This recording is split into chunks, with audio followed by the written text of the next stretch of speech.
Dolphins at Texans. Houston wins this game 20-12. They clinch the AFC South Championship for the second year in a row in this game, obviously by winning, but also the result of the Indianapolis Colts losing as well. Let's take a look at the top 5 graded players for the Houston Texans here in this one. Cornerback Derek Stingley Jr., the very top of the list with a 92.2. What a year he is having. Edge rusher Will Anderson Jr. with a 91.1. Defensive tackle Tim Settle a 90.2. Safety Jimmy Ward an 82.9. And then linebacker Henry To'o with an 81.3. Quarterback CJ Stroud in this one an 80.0. And on Miami's side of things, cornerback Kader Kohu with a 93.7. The slot edge rusher Chop Robinson a 79.3. Linebacker Jordan Brooks a 78.8. Defensive tackle Zach Seiler a 78.1. Edge rusher Calais Campbell with a 78.0. Tua Tagovailoa in this game, 30.8 overall grade. What's the stat that told the story here, Dalton? This is a fun one. I've been waiting all morning. I know you have, because you were writing plays about this one on the whiteboard behind us, so I knew that you would be jazzed to talk about this, and so I'm glad it's number 2 on the list. What do you got? This is the fun one. All the credit for this goes to D'Amico Ryans and Matt Burke for the defensive game planning. You know I always like to find one game plan that I love this week. So, the Texans are not a team that runs cover 2, but the Dolphins are a team, as Sean McDermott's proven to us before. If you run cover 2, they have a lot less answers for it, right? It kind of prevents a lot of the explosives, especially if you can stop the run and stay in too high against the Dolphins, you got a shot. Texans came into this game with the 3rd lowest rate of cover 2 in the NFL. I believe only ahead of the Jets and the Eagles, okay? Only 45 snaps in cover 2 all season before this, like 3 a game. In this game, 25 cover 2 snaps, 23 of them in the first 3 quarters, all right? The first 3 quarters, they were running more than a 40% rate of cover 2. They don't do this. D'Amico Ryans very much like Robert Saleh, the San Francisco defense. It's 3, it's 4, it's occasionally 1 if we feel like it, but generally we're sitting in 3 and 4, and we might rotate between those 2. They don't run Tampa 2. In this game, they went to it. Why? Because they're playing the Miami Dolphins, and if you look at Tua's stat line versus cover 2, 14 of 16, 77 yards. So you sit there and you go, okay, he's completing passes, but that's not the point. The point is, 2 turnover-worthy plays in the second quarter, back-to-back to Kalen Bullock. There was a dropped interception late in the second quarter where he thought he saw cover 3, tried to throw it up the seam. Bullock just read it perfectly. Not even read it perfectly, it was just in the right spot, because what they were doing was inverting it, sending the corners back as the 2 deep halves, and having Bullock as the free safety now move into that Tampa role instead of the old Derek Brooks like linebacker role that you see where you have to kind of run and chase. Right. So they invert this cover 2. They give it a different look. Tua never sees it. Bullock drops the first interception, okay? 5 plays later, go back to the same coverage, same area of the field, right up the seam. This time Bullock picks it off, turns the game upside down.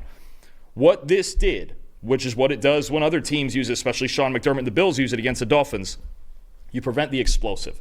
So Tua can complete 4-yard passes all he wants. It doesn't matter to me. 77 yards on 16 attempts is nothing. Tyreek Hill didn't have a single catch when the Texans ran cover 2. Not a single explosive pass at all from the Dolphins as a team when the Texans ran cover 2. They went to this early in the game knowing, look, we have to mix up what we do because our defense, we can have some problems sometimes, especially if you run a lot of 3 against this offense that wants to get into the seams and run the football and run it wide.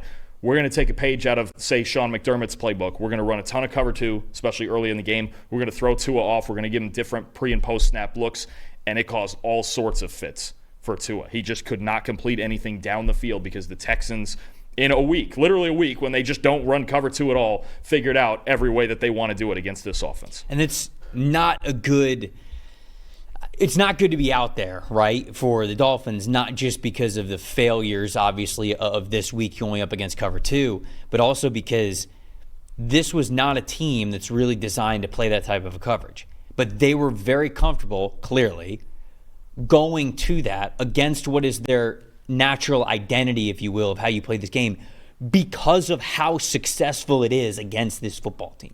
So that is a major issue that Miami has to address this offseason because they're not playing for the playoffs or anything like that. That is a major issue that they have to address with their quarterback and just in their scheme and how they're deploying their players, everything, because it's something that we have seen before. If you limit Miami's explosives, what are they? And like you said, Tua completed a lot of passes, 14 for 16 against cover 2.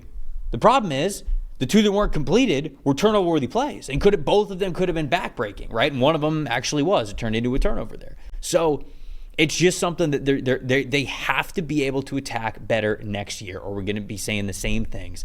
And we shouldn't, with an offense that should be a lot more potent than that. So love that stat from you. My stat that told the story is actually on the other side of things. I'm going to go with a Texans side, but it's more of sort of a drawback. Like, this is only an 8-point game. I think that the Texans should have won this game a lot more, especially for how well their defense was able to play against Miami, how much they were able to limit their explosive plays and just their offensive output in general.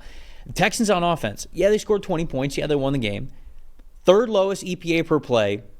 The 3 lowest EPA per play games that they have had this season have come within the last 5 weeks. Not really on a good trend here. 5 of their lowest 5 graded games have come within the second half of the season. So I'm a little worried about this Texans offense heading into the postseason because it's a unit that clinched the division. We're going to see this team in the playoffs. They're going to host a playoff game. But the second half of the year, and really the last 5 games, it's only gotten worse for them. They have become more stagnant of an offense. And if they're not going to get better on offense, maybe you win a playoff game at home because it's at home for you. But it's hard to take this team seriously with how their offense has played as of late. And this was another example of Dolphins defense has been playing well second half of the season. I want to make sure I'm not talking about like, oh, they should have beat up on a bottom 5 defense. Dolphins defense has been playing well, and you saw that from the top 5 graded players.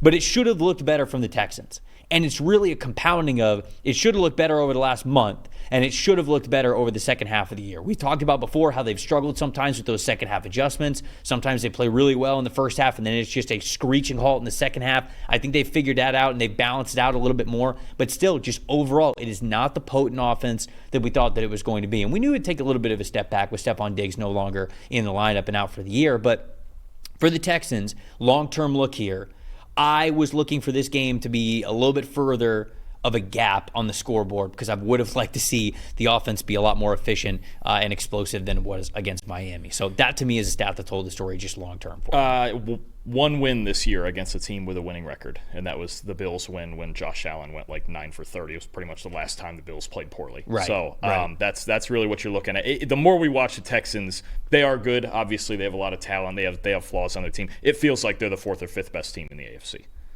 I don't think it's a deep playoff run team. No, at this point in time, you got 3 games to maybe be able to flip the switch. I would be incredibly worried.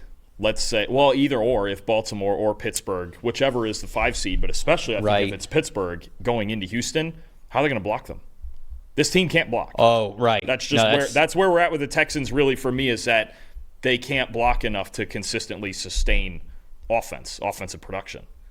They can beat teams like this. With the Dolphins aren't great in the trenches, or obviously the teams in their division aren't great in the trenches. But when they have to play Baltimore with the guys they have up front, or Pittsburgh with the guys up front, or whoever else it may be in that wild card mix, I don't know how they're going to block. So I feel like it's either going to be Denver, Baltimore, or Pittsburgh that they're going to play. Yeah. Denver's got at the Chargers next week, at the Bengals, and then versus the Kansas City Chiefs. And obviously, like Baltimore and Pittsburgh, it doesn't really matter. I mean, those are tough matchups no matter what, either one of those teams. So I'm just wondering if Denver can get in that mix and potentially get the 5 seed there from one of those teams. But Houston's got to play a lot better. I just don't feel like this is a deep playoff run team unless they can really turn it on. And they got 3 more games to do it before they get to that point. Absolutely. So, most impressive, most disappointing. What do you got? All right, so my stat that told the story with the cover 2 rant, that covered 3/4 of the story. The final quarter, the Texans decided, okay, let's get back to the bread and butter. We just gave up a touchdown to Jonnu Smith. It's a 1-score game. Let's just get back in cover 1 and press man, and we're going to trust the guys we have on the outside. And, of course, the Texans can do that more than most other teams because they have Derek Stingley Jr. And nobody else does. 8 targets into his coverage, 4 catches, 17 yards, the 2 fourth-quarter interceptions, both of them covering Tyreek Hill. They basically said in the fourth quarter, look, we're going to put the game in your hands. Jalen Waddle's out with an injury. Tyreek's the only guy that scares us. If you're this good, go get him. And Stingley proved in this game to be that good. Leads the NFL with 5 interceptions in man coverage this season. He's an elite corner. If you're making a list of the best cornerbacks in football. He may not be number one, but he darn well better be on the list.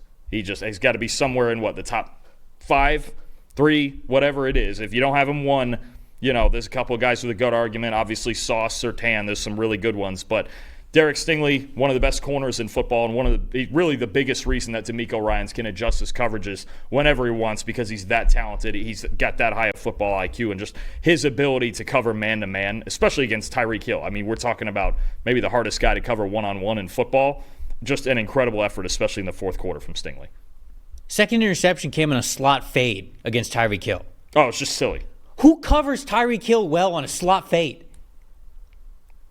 Nobody Basically else. No. just Derek Stingley Jr. And that was the thing, is moving inside and out with him. Right. You make a great point. Right. It wasn't just, if he goes in the slot, then we'll switch out to thirds. No, he's yours. 10 is yours, and the fourth quarter, DeMeco Ryans basically, he must have told Derek on the sideline, you're either going to win or lose us this game.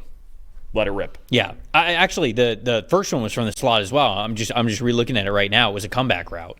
And even that, Tua didn't throw it well. Tua threw it to the inside, and he needed to throw it a lot further outside, so it sort of was like right to Derek Stingley Jr. But again, you can't play the slot fade route better than he played it on that second interception. It was unbelievable. He is also my most impressive because he has to be, because of how well he covered one of the best wide receivers in the game. Most disappointing for me was just the Dolphins' offensive line in general.